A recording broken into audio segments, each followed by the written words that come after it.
everybody, I'm back. I'm back a little early actually. I had mentioned wanting to come back around August to do a video pertaining to yurts and going up to Flagstaff and all that kind of stuff. But actually I'm making a video right now because I had a viewer ask me at one point what our van life story was, and I hadn't realized that I hadn't even gone into that. So I'm going to do that now and explain the reasons why van life is important to me, how it came about, how I found out about it, and that sort of thing. I was not a camper as a child. According to my mother, I hated it, although I really don't remember that part of my life because I was really little at that time. As I got older and, you know, I would go to camp meetings and things like that and stay in a cabin, and I have a kitty cat just jumped on the desk. Hi, buddy. And this is Oliver. But we would go to the camp meetings and we would do things like that. We'd stay at the cabins and we would have, you know, church services and things like that back then. And that was fun for me. I enjoyed that. And then I got married, had children, and I think somewhere in my 30s I started getting interested in camping again, or trying to find out what it was all about. Tried to do some kind of outdoorsy stuff. Well, I didn't do any outdoorsy stuff with my kids because usually most things would cost money that we didn't have back then. And so, you know, we just laid low and we just didn't do anything. So I think that the story kind of starts with a camping trip that we took with some friends of ours. It wasn't a good trip. Our friend broke her arm, her wrist, coming out of her camper on the back of her truck. And so that was bad for her. And then for us, we were basically freezing to death on the ground. The air mattress that we had apparently had leaks in it that we didn't know about. So we were waking up having to every couple of hours fill the mattress with air, and it was on the ground and it was cold outside. So that was not a good experience for us. But I wasn't willing to give up. I really wanted to get back into it and try it again and do it our way. One day, our air conditioner went out, and my son and I are those people that have to have fans and have to be cold when you're sleeping. Well, the AC went out at like 11 o'clock p.m., and it was in the dead of August. It was about 3 years ago. And so we were trying to sleep and it was just impossible. And I asked him, I said, what would you think about getting in the van and taking a drive with the AC on? And he said, oh, that sounds really good, Mom. And he was about 14 at the time. And so we got in the car and we just we turned the AC on, we just drove around the neighborhood, and then that turned into driving down another road, and then that turned into driving down another road, and before we knew it, we were on the Loop 101 freeway heading toward the I-17 freeway, and then we just decided to keep driving, and we went up I-17 to Cordis Junction, I can never say that word. We got off the turnoff there where there's a McDonald's and some gas stations, and of course the air up there at that time of the night was gorgeous. And so we stayed up there for a little while, and that little trip, for Steven, that was a big deal because he told me in the car, Mom, I love when we just get in the car and just go. So I kind of found out that way that he's very nomadic by nature. He loves bows and arrows. He loves going outside and just doing things that boys do, but he likes to travel. He likes to build things and do things. And that's why I, want to encourage him to always have a van in case he ever has to live in it. And then he's got the ability to do that if he needs to. It's always good to have options because, society isn't a guarantee. It's never a guarantee of anything. So I found out about him having that nomadic nature. My husband does not have a nomadic nature at all, which makes things for me kind of difficult because I really want to have someone to travel with. I really want to spend time with my husband, but that's not going to happen because he's always working. He's always paying bills. He's not going to be comfortable doing the things that I want to do. So we have to figure that out. Right now I'm trying to tell him or show him that, the benefits to living like that. You can still keep your job. He also gets to keep his money for the most part. He doesn't have to pay electric. He doesn't have to pay rent. He doesn't have to do any of that stuff. He'll have a bed to sleep in. What does he do when he comes home anyway? He falls asleep. So why have a big house? I'm going to show you guys this house in this video. Okay, so right now you're looking at the room that I was just sitting in. I have my desk there and my chair. I have my TV, a small TV there. This is where I have my camera when I sit in here and talk to you guys. Anyway, this is where I do a lot of my stuff from. I'd rather be doing it out of the van. I'm just showing you guys how much room that I have to deal with. If I only had this room, I would be happy. Seriously, I am not kidding. So, Steven's old room, I'm not going to show that because it's a mess. I've got the entire bathroom, okay? I've got this hallway. All right. All this floor has to be swept and mopped. Anybody who's anybody knows what it's like to live in a regular house. I'm sorry it's so dark in here. I can't open the door because of my kitties. They'll get outside. Now, I'm here by myself pretty much all day long. I am not a messy person. There's not a whole lot of anything that I do. I do some crocheting. I do some knitting. I spend time with my puppy. But you'll see that this house, okay, it's big. To me, it's huge. It's a mobile home. It's grounded in a mobile home established neighborhood where everything is on the ground, not on trailers. So this house is technically not movable. Hey, baby. My pretty baby boy. We sold our table because we weren't using it anymore. That's one huge thing out of the way. We have this room out here, which is a side room that keeps all of our stuff. There's so many things I don't need. Got my washer and dryer over there. So, I mean, I'm here all day. I have nothing to do. Everything is cleaned up. Everything's organized. Everything has a place for itself. My bedroom, I don't need a room this big. My cats have been on the bed. You can see the imprints. I don't need a house this large. Honestly, I don't. And yet another bathroom back there. If it takes me more than 10 steps to get to a bathroom, I'm not happy, guys. I'm serious. I am not happy. This is just too much. And thank you, honey, for providing all this for us and everything. But I want to provide you with an easy life. I want you to enjoy yourself and not have to worry about having to work all the time and work yourself to death all the time for somebody else to live their dream, because you're not living yours. Okay, and then let me show you this too. So you've been outside before. You've seen the outside. We had a windstorm, so everything's blown all over the place. So we have all this stuff. Okay, I love the patio. The patio, if the patio is all we had, I'd be happy. But we have all of this out there. Look at all that overgrowth out there. That was my garden back there. I have not been able to get back out here to clean it up because of the heat. It's been too bloody hot out here. Ooh, a package. I want you to see exactly how big it is. Now, to him, to me, okay, it's different. To him, it's a very small house. There's not a lot of room in here. To me, it's massively huge because there's too much for me to take care of. With a turtle mindset, I need something small. And not to say that, you know, anything that he's doing is wrong as far as, like, you know, wanting to provide for me and all that. I mean, it's in his heart to do so. And I don't have a problem with that. And I'm grateful to him for wanting to do that. But he's done that our whole married life. We had children. He did that. I worked on and off part-time so I could be home with my children and to be an example to them. And to raise my own kids. I didn't want other people raising my kids. So he worked, and he worked a lot, and he's always provided. He's always been a very good provider. He's never been without a job for more than a few days, you know, moving and things like that. For that, I'm grateful. You know, I'm certainly not ungrateful for that kind of thing. But now that we're empty nesters, there's no reason to have such a large place. We don't need it. It's not like we have people. We have a 3-bedroom house with 2 bathrooms, and who's gonna be in the bedrooms? I mean, I'm sitting in one of the bedrooms right now. We've turned it into like an office space because what else are we going to use it for? I mean, it's a good room for doing videos, but I'd rather be outside shooting videos and showing you guys the world. There's a lot of people on YouTube that want to live vicariously through van lifers and through RVers, and heck, I'm one of them. And I have nothing to offer because I can't get out in it because my car still doesn't work. Getting back to what I was saying,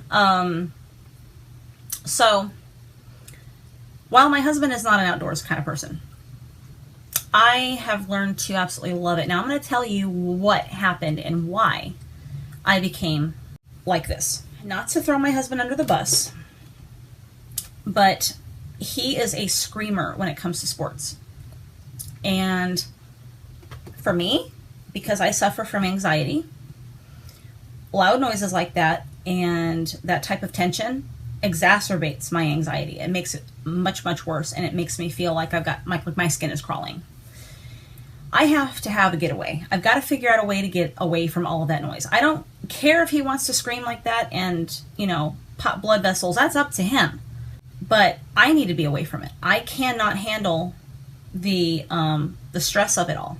Well, one day he did that, and this was probably about 2.5, 3 years ago. And I was like, how am I going to get out of this house? I have nowhere to go. I have no place to go. I have no place to stay. So I went outside and I sat on the bench swing and I fell asleep. I wake up at like 4 o'clock in the morning and I'm covered with a blanket and the door was open, unlocked so I could get in to use the restroom or whatever. I realized that the reason at that point I was like, well, the reason I came out here to begin with was because I was so angry. I was so upset. That was a respite for me, that I had to go outside to get away from it. But then again, it's outside. It's where I want to be naturally. I always want to be outside. The next day, so I wake up, I decided I need to figure something out. Not because I want to leave my husband, because that's definitely not in the cards. I'm not doing that. I don't believe in divorce. I don't believe there's a need for divorce, unless, of course, your spouse is unfaithful or they beat the hell out of you. Then I can get that. But we don't have that kind of relationship. So there's no reason for me to leave my husband, just because we have some disagreements here and there. Not a big deal. We've been married 24 years, so it's workable. So I got on the internet and I started looking up living in your car because I had realized the only thing that I had that was in my name that I could actually use for any getaway was my vehicle. And at that time we had the Kia Sedona. And so I was just like, okay, well, I've got to figure something out about this. Is it even possible to live in your car? Do people live in their cars? So I happened to be typing that in and looking it up. And all of a sudden I had all this stuff at my fingertips. All this information, all these YouTube videos. I mean, just everywhere. Whether it be living in the car, whether it be RVers, whatever the case may be, it popped up on the screen. And so I started watching faithfully, just everything I could find, grabbing information everywhere I could get it. Well, the more I learned, the more I was intrigued. And so the more research I did. When you're raising children and your priorities are always set on them and what they need, you really don't think too much about yourself. You don't really learn too much about who you are as a person. Through all of this learning online, after my kids were much, much older, practically grown out of the house, especially when it was just Stephen here, I just kind of started learning who I was as a person, what kind of things I enjoyed, what kind of things, made me go, ooh, what is this? So I honestly feel that I kind of, in a way, grew up. It started out with wanting to just do the van thing, because I started seeing everybody converting their vans, and so I would go outside and I'd start reconfiguring the van, and oh, what can I do with this? Oh, let's take the seats out, let's this, because it just, at that point, it excited me. It gave me a way out if my husband wanted to watch sports and he wanted to, let the dead in the cemetery down the street know he was mad. I didn't have to be around for that. It also livened up this nomadic nature that is inside me that I did not know that was there. So now, all those impromptu trips, they're just, I'm itching to take those impromptu trips. I'm dying on the inside because I can't do it. When little Myshell Monterey over here is fixed, then of course we'll be doing that again. My husband has told me that he will do a weekend van camp with me. Only a weekend, but that is so much more than what I could have asked for, because he doesn't like that kind of thing. He doesn't like tent camping. So I thought, well, why don't we try the van? At least you're going to be inside. You're going to be nice and warm. You're not going to have to worry about animals attacking you in the middle of the night, things like that. So makes sense to me. We'll bring the tent, we'll make it into like a kitchen, living room sort of setup, and then we'll just use the van as a bedroom. And he said that sounds fine. So anyway, that's the story of how this whole thing came to be. I do want to touch on something that I've been thinking about a lot lately. I know that my husband and I are not going to live out of our van forever. It's just not going to happen. We're probably never going to live out of the van at any time at all. I may go camping in it by myself or hang out with some van lifers and, kind of get my fix, if you will. And I don't have a problem with that. I've got my porta toilet, I've got tents, I've got shower tent, I've got everything that I could possibly need for that. Not a problem. I'll do it myself. I don't care. I'll bring Eli with me. I won't be by myself. He's a great watchdog. It's all good. But when it comes to the grand scheme of things, living like this permanently, because I'm hoping, from my mouth to God's ears, I am hoping with all of my heart that at some point we will not be living in this house, that we will be out of here and that we can live in an RV of some kind to save money. Through thinking and planning and going to different RV shows and going to RV retailers, people that sell RVs like Little Dealer Little Prices, Tom's Camperland, different places like this that we've been, looking at everything that they've got, we started thinking along the line of getting a truck and then having a pull camper. And then I started thinking about the expense that was going to create for us. We would have to get rid of the van. We'd have to get a truck. And then we'd have to buy the trailer on top of that. We only have a $15,000 budget. But instead of having a pull trailer and a truck that's going to cost probably $20,000, because I'm not buying garbage. If I have to get a truck, I've got to have something that's going to pull my trailer. I mean, I can always get more of a crappy trailer and fix it up for less and get new tires on it and make sure that things are working. But I mean, the truck has got to be in really good shape. It's got to be something that can really tow and something that's not going to give me a problem going uphill and, everything. And because, I don't want to have to put that much money into that. So we sort of thinking about other things. We're thinking about a truck with a camper on it. Thinking, well, that could work, but I don't know. Is it going to be big enough for my husband? For me, it's fine. For him, it probably won't be. And then I started really thinking about him and what he needs. And, if he's going to live like this, I don't want him uncomfortable. I don't want him to resent me because I pushed him into doing something that makes him feel, cramped or uncomfortable or upset or whatever. I don't want that for him. The only thing that makes any sense for us is a Class C. And I'm going to tell you why. There's a lot of things that kind of concerned us. One of the main concerns was safety. If you're in your rig, okay, and you've got something going on outside and you want to leave your camp for whatever reason, you're not feeling safe and you want to leave. Say you're not armed. You don't have any kind of weapon that you can use that you know how to use well on, if you need to. You need to be able to get out of your rig, get your truck hooked back up. Hopefully it's still hooked up.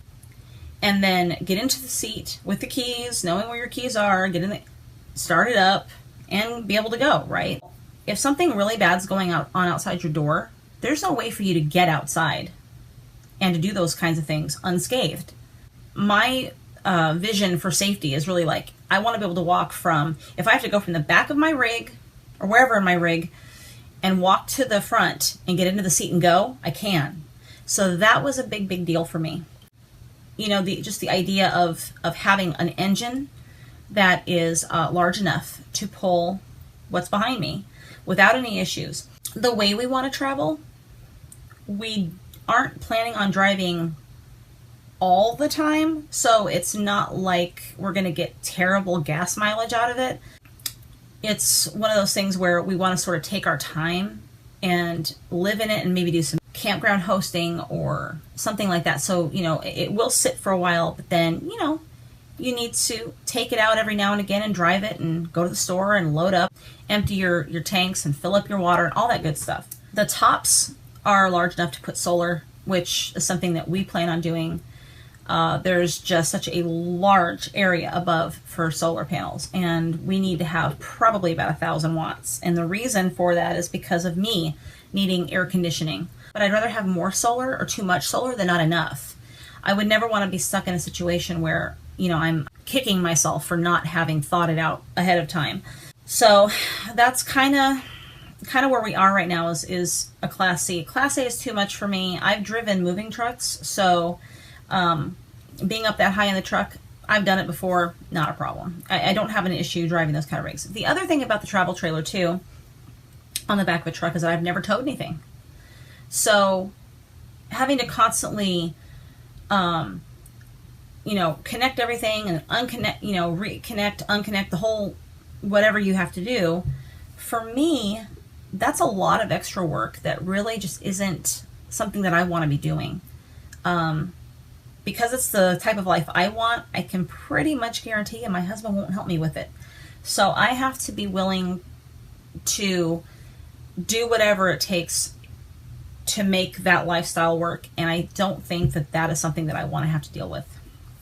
I'm going to have enough having to deal with the Dometic fridge, making sure it's working, all the plumbing and everything around it's working, making sure that all the wires are good, and all that kind of thing. So yeah. And besides the fact that I can actually get a Class C rig either through eBay, I've heard people do that all the time, for about $5,000. I can also go through Craigslist. I can go through, I think it's called RTV, which is an app that I have, an RV Trader, places like that. So, and get them for about $5,000. But then I have $10,000 to fix it up. I can put a new motor in it if I need to. I can make sure that all the upgrades are done, not inside necessarily. I mean, I can paint, I can, reupholster and do all those kind of things and make it look cute, add pillows, and that's neither here nor there. It's more like I just want to make sure that everything in that thing works. Besides the fact that there may come a time when my husband and I want to tow a small vehicle. If we want to park the Class C somewhere and he wants to stay there because he doesn't drive, then I can take the small car, put around, go into town, get groceries, and come back without having to use all the extra gas. So it's an idea. It's not something set in stone yet, but it's definitely something we've talked about and might do. So as you guys know, if you've seen the other videos that I've already put up, the van needs fixed. The fan assembly needs to be replaced. That's not a cheap fix. It's about $850 with the part and labor. It is usable without the AC. Now, I have run the AC, and I've had no problems with overheating it. I do know that when I run the AC that the fans have to come on. I know that for a fact. So since they're running intermittently, and then they sometimes want to come on and then they sometimes don't want to come on, I'm not taking that chance. So I haven't been running the AC, and I've just been driving at night when it's a bit cooler outside and the engine's not really that hot, and not a problem at all. But there's no way that I would, dare take it up north or take it, somewhere where I have to do long distance driving and take that chance. So that's why we're stuck. In fact, this right here is my car. See it? There she sits, guys. Right outside the carport. Now I'm going to ask you guys for some advice because I don't really know what to do. I've got to figure out how to get some money coming in. Problem is, because I can't drive the van during the day, or I'm not comfortable driving the van during the day, I'm not going to be able to go out and just find like a part-time job to earn enough money to fix it. So I've been thinking about some things to do online. I have no idea what to do online that's even legitimate. I hear too many Ponzi schemes, too many pyramid schemes, things like that. I don't want to be a part of something like that. I need honest to goodness work that will pay me to stay home and work so that I can earn a paycheck to get my car fixed. Because my husband, while he makes plenty of money to live on, to pay the bills, and we have a little bit extra every month, we don't have enough to fix the car all at one shot. And I have chosen not to work. I'm staying home. I'm taking care of things. I'm taking care of me because I've always taken care of other people. And after a while, it gets old. So I'm taking time for myself. As an empty nester, that's kind of what you do. You don't continue to think about what everybody else needs or wants. You think about what you need and want. And right now, I don't want a job. But I'm at a point now where I feel like I have to have something. I have to do something. What I've been doing up till now, and I started this about closer to a month ago, I guess. I started selling some things that we have around the house that we aren't using on Facebook Marketplace. So far, I've sold 4 things. and made about 200 some odd dollars. But that's not going to cover the cost of the car. And I'm still trying to sell things. It's slow going. I don't really have any kind of options. So you guys tell me, what are some ideas? What are some things that I can do, maybe you know about, that I can do? I'm a pretty good typist. I was a secretary a long time ago. And I do mean we're talking like 28 years ago. 27 years ago, when I was like 16. I helped in the church office at the church I was going to at that time. I took business and typing classes in high school. So, I mean, I have a workable understanding of how that stuff, goes. And I worked daycare most of my life, and I've always taken care of people. I did elder care. I even thought of doing pet sitting, but again, I can't drive there. So if you guys can help me out, I'd appreciate it very much with ideas, something, anything at this point that can help me. I don't like asking people for money, but I have thought about doing a GoFundMe. The only problem is that I feel kind of stupid because, okay, why do a GoFundMe for car repairs? I don't know. I guess for me, it just feels like, I could see if it was for a funeral or for some kind of serious emergency. I could see that. But for me to start a GoFundMe for something that happens to everybody all the time, I don't know. I don't know if I feel like that's a good idea or not. So what do you guys think? I need people to actually respond and send me messages because I'm one mind. I don't want any kind of negative responses to this. I'm being very, very serious. This is something that I've got to figure out. And, I really want to give you guys good videos. I want to be out on the road. I want to be able to show you guys the things that I'm doing or, places that I'm finding and be able to put stuff up on free campsites.net and, give you guys some content that you actually want to see. You don't want to see me sit here and ramble. That's not fun. We've actually had to call off our trip to Flagstaff this next week because my grandmother needs to go see a cardiologist, and my mother's got to take her.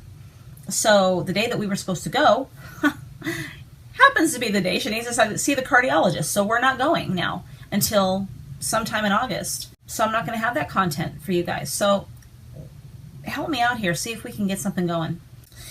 Anyway, y'all, thanks for subscribing. Thanks for watching. And I want to give a shout out to Jamie and to Eric and Jax and to Bob Wells and Carolyn in her van and everybody and Tamara and her new bus. I'm so happy for you, Tamara. I'm over the moon happy for you because I know that it's a dream come true for you, and I'm just really, really happy that you were chosen for that bus build.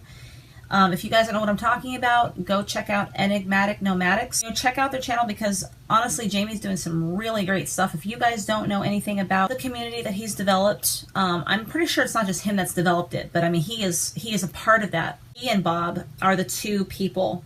You got Bob Wells from Cheap RV Living, and then you've got Jamie from Enigmatic Nomadics. They were at one point together, and then they split off and did their own things. So now there's like two different communities. So you have options now. It's not just one place.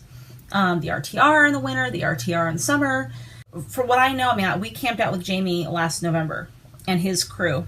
I cannot express to you how much fun that was. In fact, as I said before with the anxiety, I didn't have any anxiety at all that 4 days that I was there. Not at all. I was chill as a bug in a rug. I didn't care about anything. I was out in the middle of nowhere where there were coyotes, and I still didn't have an anxiety attack. This is the life I need, y'all. I need to be out where I can live for free, where I can be free to do what I want to do. I swear that the turtle is my spirit animal, honestly. So I just want to give y'all a shout out and say, thank you guys for putting up great content and for helping me live vicariously through you right now. And I hope that at some point that you guys can do the same with me and that I can provide you guys the content that you want to see. Until then, y'all, I will talk to you later. Take care of yourselves.